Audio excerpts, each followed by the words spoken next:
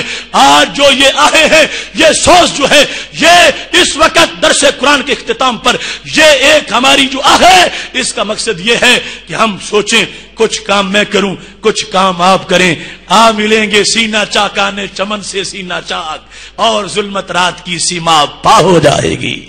اس واسطے کسی ایک بندے کا کام نہیں ہے، پوری ملت کا کام ہے، اور جو نقب لگا رہے ہیں ان کے محاسبے کا وقت ہے، ان کے ساتھ پنجہ آزمائی کا وقت ہے، اور یہ امانت ہے ہمارے دین کی، ہمارے قرآن کی۔ ہم اس درس قرآن کے قائل نہیں ہیں کہ جو درس قرآن اپنا رخ لوگوں کے حالات کی طرف نہ کرے، جو لوگوں کے مسائل، امت کے جو سلگتے مسائل ہیں ان کی طرف متوجہ نہ ہو۔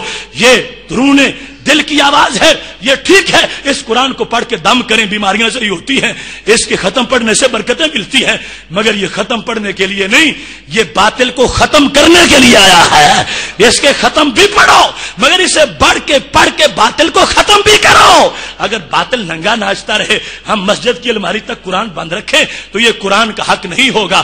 قرآن غریب الوطن، اسلام غریب الوطن، مسلمان غریب الوطن، کہاں ان کا دیش؟ کیا پاکستان ہمارا دیش ہے؟ نہیں، ہمارے پاس ہمارا کیا ہے؟ یہاں پر غیروں کے اڈے ہیں، جو چاہتے ہیں کرتے ہیں، جسے چاہتے ہیں پکڑتے ہیں، جہاں چاہتے ہیں پھینکتے ہیں۔ کیا وہ ماں کے بچے نہیں ہیں جو کیوبا کی جیلوں میں جانوروں کی طرح پنجروں میں بند ہیں؟ کیا وہ افغانستان کے کیکروں کے پتے تھے جن کو پکڑ کے الٹا لٹکا دیا گیا؟ کیا وہ عراق کی سرزمین جو ولیوں کی سرزمین ہے، اس کے بیٹے حضرت ابراہیم علیہ السلام کے پوتے امام حسین کی اولاد، کیا وہ نیک لوگوں کی ضروریت نہیں ہے جن کو ابو غریب جیلوں میں کتوں سے جن کا گوشت نچویا جا رہا ہے؟ ایسے دیش کے اندر، ایسے حالات کے اندر ہم کیسے کہہ سکیں گے اسلام کے پاس گھر ہے؟ نہیں، اسلام بے گھر ہے، اس وقت ہم سے گھر کا تقاضا کر رہا ہے۔ ایسے حالات کے اندر ہمیں یہ سوچنا ہے کہ ہم اس ابتلا کے دور سے گزریں تو کیسے گزریں، ہم اپنا فرض کیسے ادا کریں اور کس انداز میں ہم آگے بڑھیں۔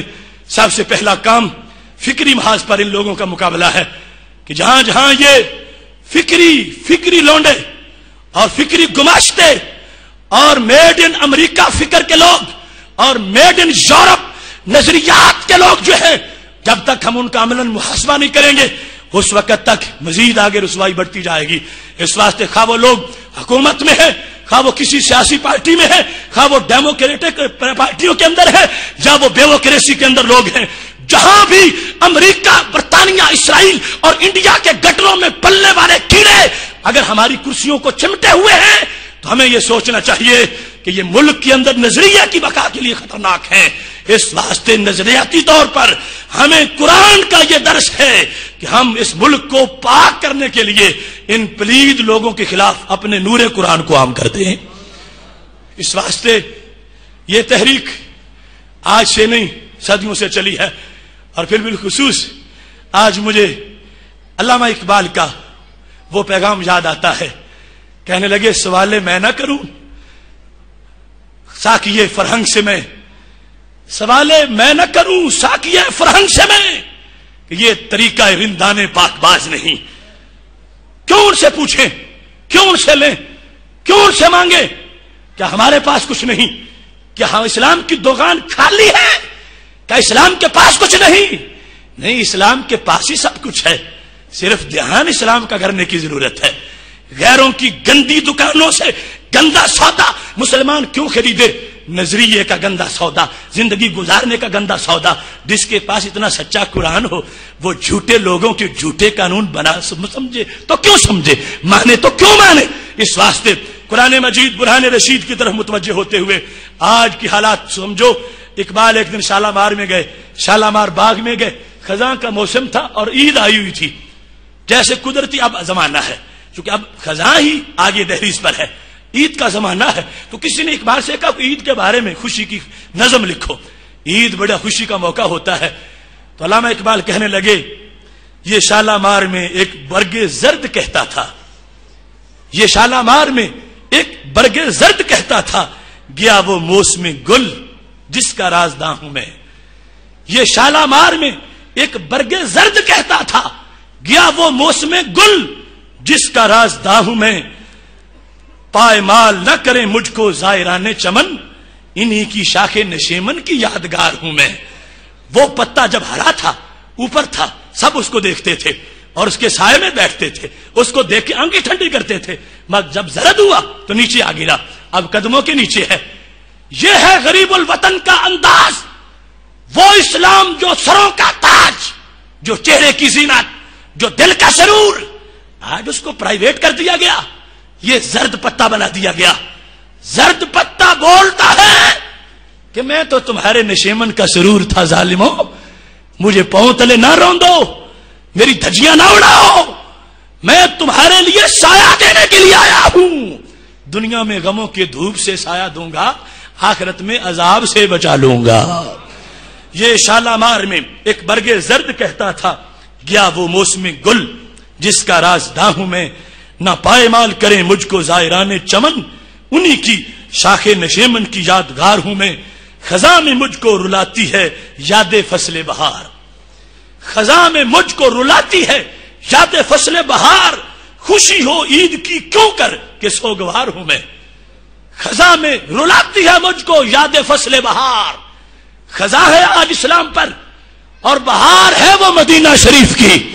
جب سوسائٹی میں چلنے والے کسی کو ابو بکر صدیق کہا جاتا تھا، کسی کو عمر فاروق کہا جاتا تھا، اب خزاں ہے، ایسا چہرہ نظر نہیں آتا، ایسے لوگ نظر نہیں آتے کہ جو رستے پہ چلیں تو فرشتوں نے لائنیں بنائی مسافہ کرنے کے لیے۔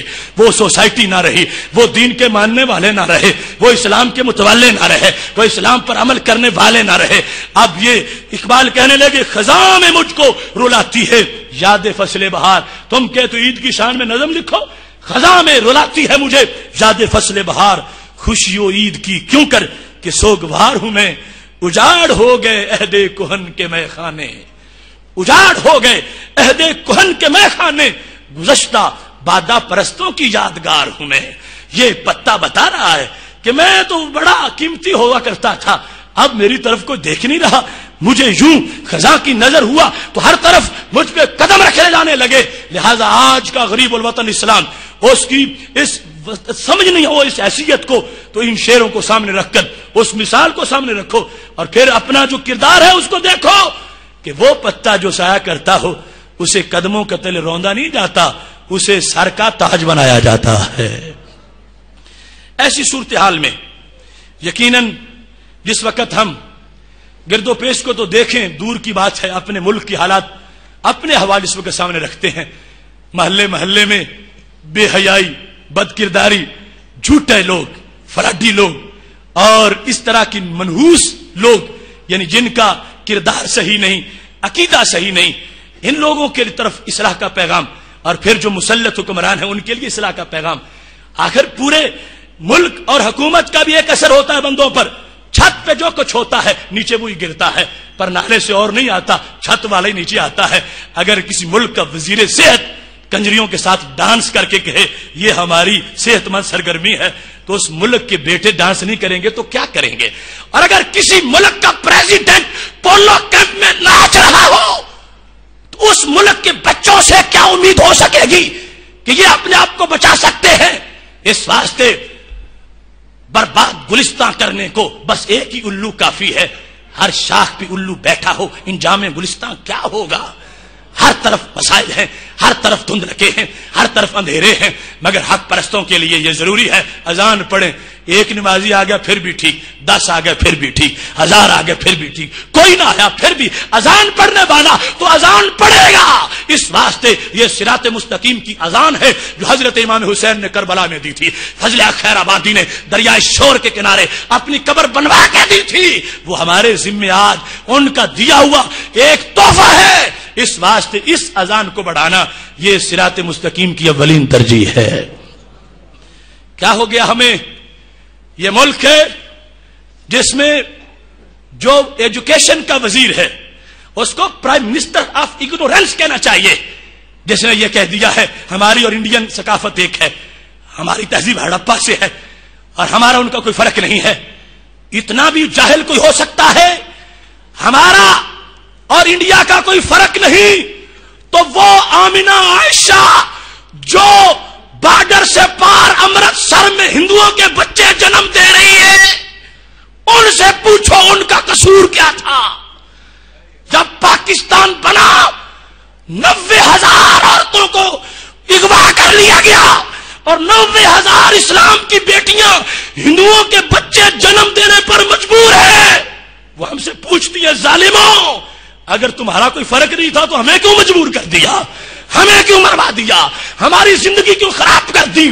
ایسے وحشی جرنیلوں کو اور ایسے وزیروں کو لگام دے کر سمجھاؤ، رام والے اور ہیں، رحیم والے اور ہیں۔ ہم وہ نہیں جو گندھارا سے ہوں، ہم وہ نہیں جو ہڑپا سے ہوں، ہم وہ نہیں جو منجو دھاڑو سے ہوں۔ ہمیں ہڑپا کے سلوں سے تہذیب نوچنے کی چوسنے کی ضرورت نہیں ہے۔ ہمارا قرآن ہماری تہذیب ہے، ہمارا قرآن ہماری کلچر ہے۔ ہم ہڑپا والے نہیں، ہم مکہ والے ہیں۔ اس واسطے یہ فکر اس وقت جب ہمارے سامنے آ گئی، اس کے سینے میں چھرا نہیں گھونپیں گے تو کون اٹھے گا؟ اگر اسلام کے بیٹے اسلام کے بارے میں اس طرح کے بکواسات کے سامنے خاموش ہو گئے، اللہ فرماتا ہے تم کافر بن جاؤ گے۔ اذا سمعتم آیات اللہ یکفر بها ویستہزأ بها فلا تقعدوا معهم حتى يخوضوا في حدیث غیرہ انکم اذا مثلهم۔ فرمایا جب اسلام کا مذاق اڑایا جائے اور تم بیٹھ کے سنو، اسی طرح کے چوٹی کے کافر بن جاؤ گے۔ لہذا اسلام کا مذاق اڑایا جائے تو اب بچنے کے لیے بولو کہ ہم ان ظالموں کے سامنے نہیں، ہم ماہ مدینہ کے سامنے ہیں۔ کتنا ظلم ہے! یہ کلچر اور یہ تہذیب کیا پلیٹ میں رکھ کر دی گئی؟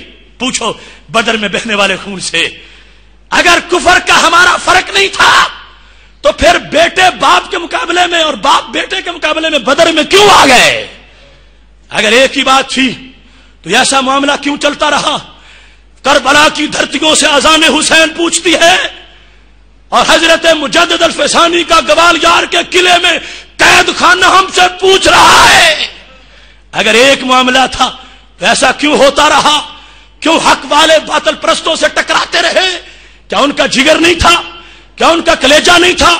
کیا ان کے لیے سہولتوں کی ضرورت نہیں تھی؟ اگر معاملہ ایک تھا تو گڑی خیرو کے لاقب میں امام شاہ احمد نورانی ننگے چھت کے نیچے کیوں تڑپ کے حق کے نعرے لگاتا رہا؟ اور موت کے پھندے پر جھول کر عبدالستار نیازی نے کیوں نعرہ بلند کیا؟ فرق ہے، ماننا پڑے گا۔ ہم گائے کو مقدس نہیں سمجھتے، ہم اس کو ذبح کرتے ہیں، اور وہ جہاں روٹی کھانی ہو نیچے گائے کا گوبر ملتے ہیں۔ قرب ان کا، وہ کپڑے اتارے تو ان کا دین، ہم کپڑے پہنے تو ہمارا دین۔ وہ اپنے انداز میں، ہم اپنے انداز میں۔ ہمیں ظالموں کے ساتھ نہ ملاؤ، جہنمیوں کی لسٹ میں ہمیں شامل نہ کرو۔ ہم ان کے شانہ بشانہ نہیں چل سکتے، ان کا چہرہ سیدھا جہنم کی طرف ہے، ہمارا ڈائریکٹ جنت کی طرف ہے۔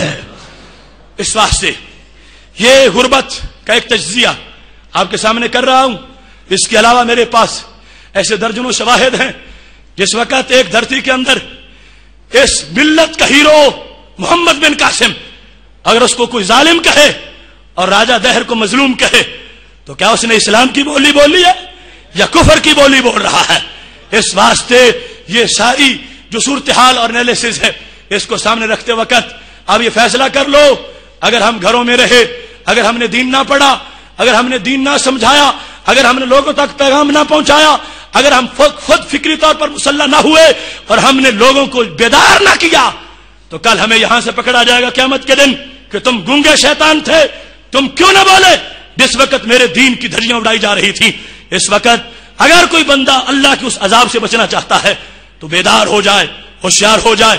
ہم نے فہم دین کورس کی شکل میں جو تمہیں چھوٹا سا ایک نصاب دیا ہے اور پچھلا نصاب اور مسلسل یہ 13واں کورس ہے، یہ ایک راستے کی طرف رہنمائی ہے، تھوڑی سی کوشش ہے، اور انشاءاللہ رمضان میں ایک نیکی جب 70 تک پہنچتی ہے تو ایک کورس 70 تک پہنچ جائے گا۔ اس کا مضمون، اس کے اندر جو نور ہے، اس کے اندر جو روشنی ہے، وہ یقیناً آگے بڑھے گی اور اس کو لے کے چلیں گے۔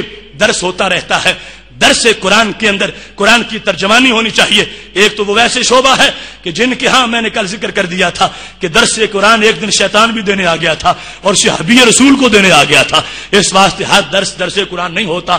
اور دوسرا درس قرآن میں یہ بھی ضروری ہے اب لوگوں کو ہیضہ ہو چکا ہو اور جو معالج ہے وہ صرف ان کو زکام کی دوائیاں دیتا رہے, لوگ ہیضے میں مر جائیں تو زکام کی دوائی بیچنے کی فائدہ کیا ہے, ضرورت کیا ہے؟ وہ ڈاکٹر نام ہوتا مر جاتا کہ جب قوم کو ہیضہ تھا اور وہ دوائی دے رہا تھا زکام کی. نہیں, جو بیماری ہو دوائی اس کی بیچو, جو مرض ہو علاج اس کا کرو. اس واسطے آج کے حالات میں نام نہاد روشن خیالی اور یعنی فحاشی اور یہ بدلتے ہوئے اطوار اور شاعر اسلام کا مذاق جو اڑایا جا رہا ہے, سب سے پہلے ٹیکہ اس کے خلاف لگانے کی ضرورت ہے. اس واسطے ہم اپنے ہاں جو اپنے اسلاف کا ایک پیغام رکھتے ہیں اور ایک عزیمت کے رستے کی طرف چلنے کی کوشش کر رہے ہیں اور ایک ہم پر جو ذمہ داری ہے اور اس سلسلے میں ادارہ صراط مستقیم کا جو ایک پلیٹ فارم ہے, اس کے لیے میں تفصیل میں نہیں جاتا, لیکن اتنا یہ ضرور کہوں گا اس کا پس منظر کیا ہے, یہ ادارہ ہے کیا, یہ کرنا کیا چاہتا ہے. صرف اقبال کی زبان سے یہ کہوں گا, خفیہ ہنگامے ہے میری ہستی خاموش میں, پرورش پائی ہے میں نے صبح کی آغوش میں. خفیہ ہنگامے ہے میری ہستی خاموش میں, پرورش پائی ہے میں نے صبح کی آغوش میں. مضطرب ہر دم میری تقدیر رکھتی ہے مجھے, مضطرب ہر دم میری تقدیر رکھتی ہے مجھے, جستجو میں لذت تنویر رکھتی ہے مجھے.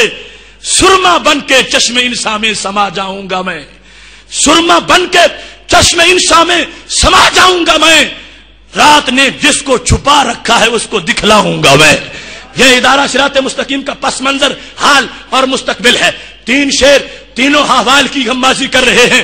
خفیہ ہنگامے ہے میری ہستی خاموش میں, پرورش پائی ہے میں نے صبح کی آغوش میں. حضرت حافظ الحدیث پیر سید محمد جلال الدین شاہ صاحب رحمت اللہ علیہ, ان کے فیضان کا یہ اظہار ہے. وہ امام برحق امام شاہ احمد نورانی کی استقامت, ان کی تربیت کا یہ پلیٹ فارم ہے. وہ عراق اور نبیوں کی سرزمین کا وہ مرد حر حضرت شیخ عبد الکریم محمد المدرس البغدادی, یہ ان کے فیض کا سرچشمہ ہے. اور عرب و عجم کے اساتذہ کا استاد حضرت علامہ عطا محمد بندیالوی رحمت اللہ علیہ, حضرت مولانا محمد نواز نقشبندی رحمت اللہ علیہ, یہ ان کے سوز کا حصہ ہے.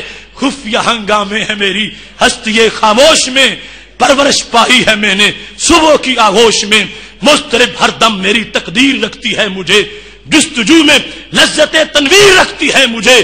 سرما بن کے چشم انسان میں سما جاؤں گا میں. رات نے جس کو چھپا رکھا ہے اس کو دکھلاؤں گا میں.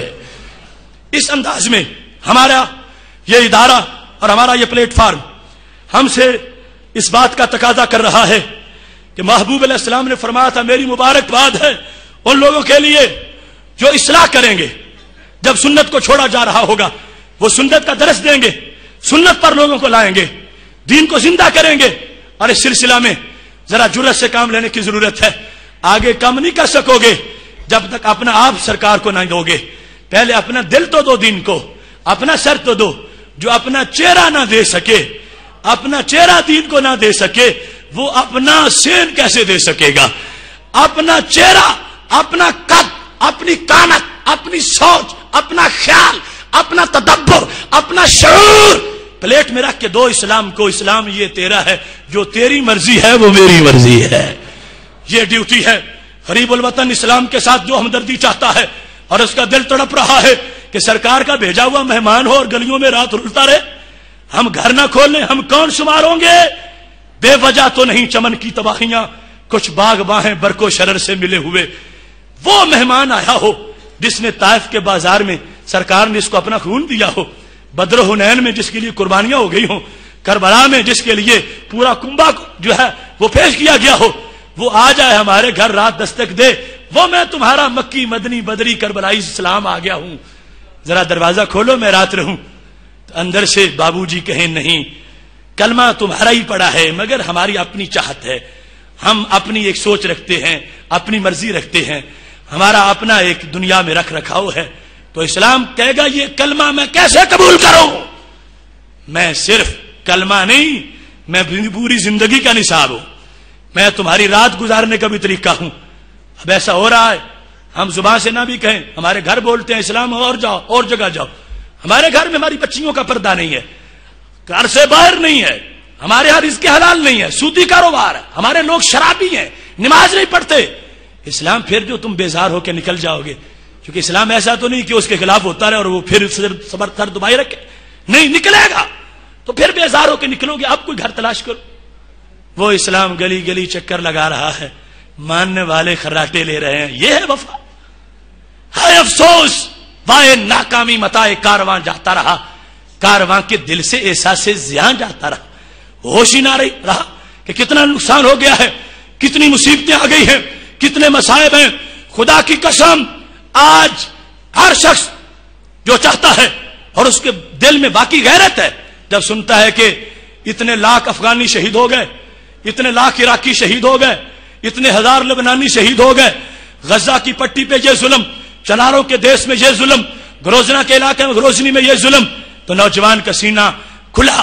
میں جاتا ہوں امریکہ کا سر توڑتا ہوں, میں اسے پنجہ آزمائی کرنا چاہتا ہوں. ایسے نوجوان پوچھتے ہم کریں تو کیا کریں؟ پہلا کام کرنے کا یہ ہے کہ جس اسلام کو تم دنیا کی زمین دلوانا چاہتے ہو, اپنا دل تو پہلے پوری طرح اس کو دے لو. اپنے آپ کو تیار کرو, اپنے آپ کو پوری طرح تیار کرو. خدا کی قسم یہ میری آبزرویشن نہیں ہے, یہ امریکی تھنک ٹینک کا فیصلہ ہے, اور یہ ان کے ہاں جو سمویل ہنٹنگٹن ہے اس نے باقاعدہ اس کو تسلیم کیا ہے. ہو یار کے اندر اس نے لکھا ہے اگر ایک مسلمان سر پہ امامہ باندھ کے, چہرے پہ پوری داڑھی رکھ کے, جب ان کو آج بھی سنت کے آئینے میں نظر آتا ہے, امریکہ کو اتنا درد ایٹم بم سے نہیں ہوتا جتنا با عمل مسلمان سے ہوتا ہے.